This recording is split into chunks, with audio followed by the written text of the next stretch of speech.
ఆంధ్రప్రదేశ్ మాజీ ముఖ్యమంత్రి వైఎస్ జగన్మోహన్ రెడ్డి పర్యటనతో గోదావరి జిల్లాలో రాజకీయం ఒక్కసారిగా వేడెక్కింది. పొగాకు రైతులను జగన్ నేరుగా కలుస్తుండడాన్ని, వారి సమస్యలను ప్రస్తావిస్తుండడాన్ని వైసీపీ నేతలు స్వాగతిస్తుంటే టీడీపీ నేతలు మాత్రం ప్రెస్ మీట్లు పెట్టి విమర్శలు గుప్పిస్తున్నారు.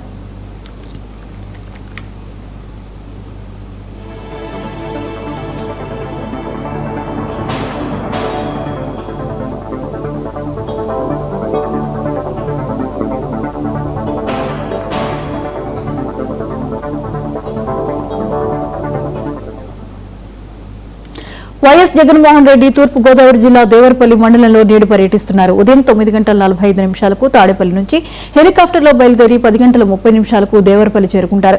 ఉదయం 11:15 నుంచి మధ్యాహ్నం 12:45 వరకు పొగాకు రైతులతో నేరుగా సమావేశమై వారి సమస్యలను అడిగి తెలుసుకుంటారు. రైతుల వద్దకు వెళ్లి సమస్యలను అడిగి తెలుసుకుంటారు.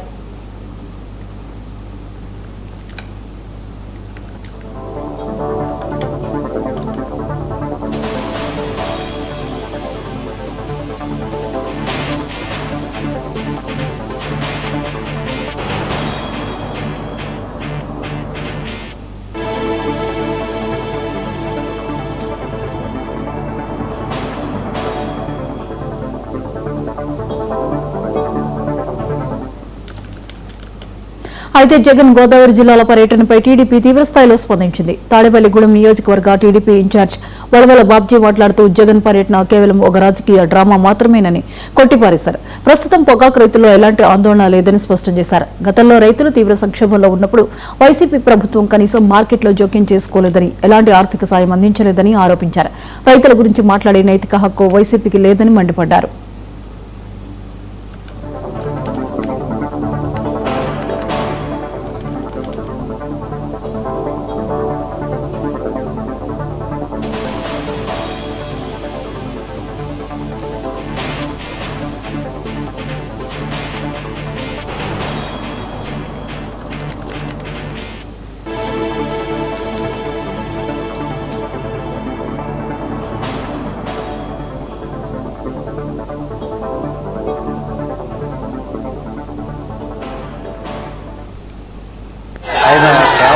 పర్యటనలే మరి రాజకీయ లబ్ధి కోసం చేస్తున్నదే తప్పితే ఈ పొగాకు రైతుల మీద సానుభూతితో చేసే కార్యక్రమం కాదని చెప్పి తెలియజేస్తాం.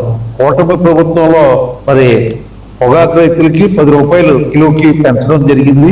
అలాగే 50,000 రూపాయల వరకు కూడా వడ్డీ లేని రుణాలు ఇవ్వడం జరిగింది. ఈ కార్యక్రమాలన్నీ కూడా మరి జగన్మోహన్ రెడ్డి గారి ప్రభుత్వంలో జరిగినట్టు ఇప్పుడు జరగనట్టు మరి చెప్తున్న పరిస్థితులు కనపడతా ఉన్నాయి. అంతేకాకుండా గ్రేడ్లను బట్టి పొగాకు రైతులు సుమారు 45,000 మంది రైతులకు మరి ఇంతకుముందే చెప్పాను, వడ్డీ లేని రుణాలు 50,000 చొప్పున ఇవ్వడం జరిగింది. మరో 2 నెలలు అది దాన్ని టైం కాకుండా 2 నెలలు పొడిగించడం కూడా జరిగింది.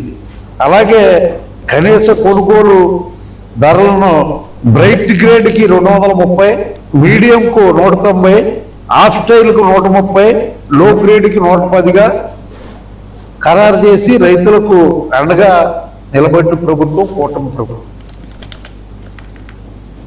మరోవైపు తూర్పుగోదావరి జిల్లా దేవరపల్లిలో 3 టీడీపీ ఎమ్మెల్యేలు మీడియా సమావేశం నిర్వహించారు. ఈ సమావేశంలో గోపాలపురం ఎమ్మెల్యే మద్దిపాటి వెంకటరాజు మాజీ సీఎం జగన్ పర్యటనపై తీవ్రస్థాయిలో ధ్వజమెత్తారు. విత్తనం నుంచి విక్రయం వరకు కూటమి ప్రభుత్వం రైతులకు అండగా నిలుస్తుంటే జగన్ కుట్రలతో గోదావరి జిల్లాలో అశాంతి సృష్టించేందుకు వస్తున్నారని ఆరోపించారు. గత వైసీపీ పాలనలో పొగాకు ధర సగటున 160 రూపాయలు దాటలేదని, ఇప్పుడు కూటమి ప్రభుత్వంలో 276 రూపాయలు చెల్లిస్తున్నామని గణాంకాలతో సహా వివరించారు. ప్రశాంతమైన వాతావరణాన్ని భంగపరచవద్దని హెచ్చరిస్తూ రైతులను మభ్యపెట్టకుండా జగన్ ముందుగా క్షమాపణ చెప్పాలని డిమాండ్ చేశారు.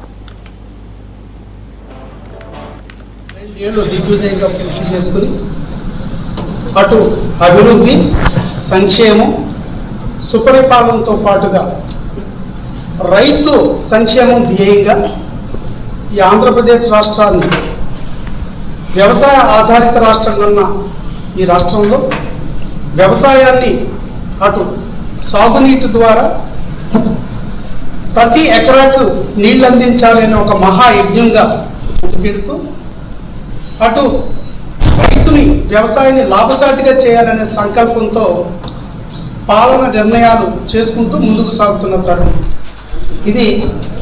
రైతు సంక్షేమ పాలన, రైతులకి అండగా భరోసాగా నిలబడిన పాలన.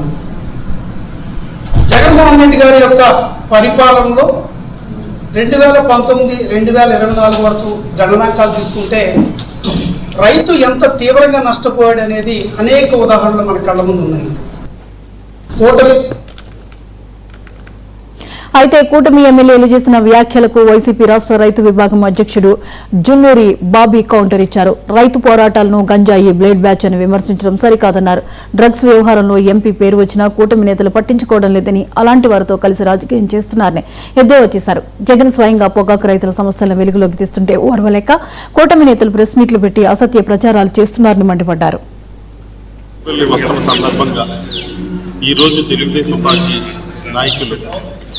సమావేశం పెట్టి ఎమ్మెల్యే గారు మరి ఇతర నాయకులు సమావేశం పెట్టి గంజాయి బ్యాచ్లు వస్తున్నాయని ప్రకటన చేయటం చాలా దురదృష్టకరం. ఆయన పని చేసి ఉండాల్సింది. ఆ సమావేశంలో ఏలూరు ఎంపీ గారిని కూడా కూర్చోబెట్టుకుంటే బాగుండేది, ప్రజలు చూసేవారు. ఎందుకంటే డ్రగ్స్ తీసుకుంటూ దొరికిపోయే సంగతి టీవీ మాధ్యమాల్లో అందరూ చూశారు. అలాంటి వ్యక్తులు ఈరోజు జగన్మోహన్ రెడ్డి గారు పర్యటన గురించి చవాకులు పేలుతూ ఉన్నారు. మేము అసలు అడుగుతున్నాం ఎమ్మెల్యే గారిని, ఎందుకు భయపడుతున్నారు మీరు జగన్మోహన్ రెడ్డి గారు పర్యటనకు వస్తే? మీకు వచ్చే నష్టం ఏమిటి? గతంలో జగన్మోహన్ రెడ్డి గారి పరిపాలనలో ఇలాగే టొబాకో ధరలు పడిపోయినప్పుడు మార్కెట్కి నిధులు కేటాయించి ఆ నిధులతో కొనుగోలు చేసి మా ధరలను స్థిరీకరించిన విషయం మీరు మర్చిపోయారా? ఇప్పుడు మీ నియోజకవర్గంలో ప్రజలు ఇబ్బంది పడుతూ ఉంటే మీరు రాష్ట్ర ముఖ్యమంత్రి గారి దృష్టికి తీసుకెళ్లి రైతులకు సహకరించకపోగా ఈరోజు ఈ పర్యటన విమర్శించడం ద్వారా రైతులకు వ్యతిరేకంగా ముద్ర వేసుకుంటున్నారన్న విషయం నేను మీకు చెప్పదలుచుకున్నాను. తెలంగాణ రాజకీయాల్లో మరోసారి మాటల యుద్ధం వేడెక్కింది. తనపై టీపీసీ